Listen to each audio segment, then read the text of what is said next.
देखो आज बताते हैं क्लास 12 का विलोपन अभिक्रिया।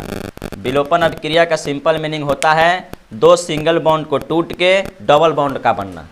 जब दो सिंगल बॉन्ड टूटता है तो एक डबल बॉन्ड बनता है।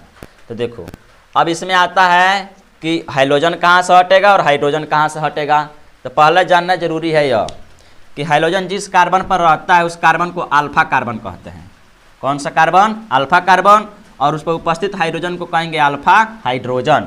उसके बगल वाला जो कार्बन होता है उसको कहते हैं बीटा कार्बन और इस पर उपस्थित हाइड्रोजन को कहते हैं बीटा हाइड्रोजन। फिर समझिए, जिस कार्बन पर हाइड्रोजन होता है उस कार्बन को अल्फा कार्बन कहते हैं और इस कार्बन पर लगे हाइड्रोजन को अल्फा हाइड्रोजन कहते हैं और बगल वाले कार्बन को बीटा कार्बन कहते हैं। अब हमेशा हाइड्रोजन परमाणु अल्फा कार्बन से हटता है और बीटा कार्बन से हमेशा क्या हटता है? हाइड्रोजन। यानी यहाँ से बॉन्ड टूट जाएगा H और यहाँ से बॉन्ड टूट जाएगा Br का। तो जब दो सिंगल बॉन्ड टूटता है तो एक डबल बॉन्ड का निर्माण होगा। देखिए यहाँ हो गया CHH, अब यहाँ Br हट गया तो क्या बचेगा? CH और H।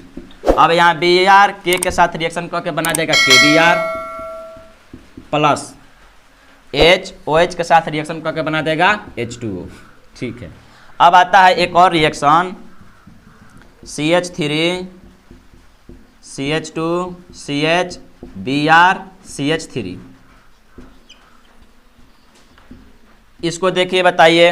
चलिए ये हो गया हेलोजन लगाए तो हो गया हमारा अल्फा कार्बन, आई हो गया बीटा कार्बन। तो जब ये अल्फा कार्बन है तो इसके बगल वाला भी कौन सा कार्बन होगा? Beta carbon.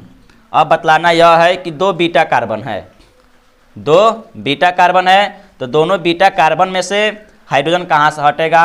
इस कार्बन से हटेगा कि इस कार्बन से हटेगा? तो यहाँ एक नियम लागू होता है। यहाँ एक, अब यहाँ डबल बीटा कार्बन हो गया, एक बीटा कार्बन यह, एक बीटा कार्बन यह। तो अब फिर बात यह आता है कि हाइड्रोजन इस बीटा कार्बन से हटेगा कि इस बीटा कार्बन से। तो यहाँ एक नियम आता है, उस नियम को कहते हैं सेटेजेफ नियम। सेटेजेफ नियम, रिएक्शन में एक नियम आता है उसको कहते हैं सेटेजेफ नियम।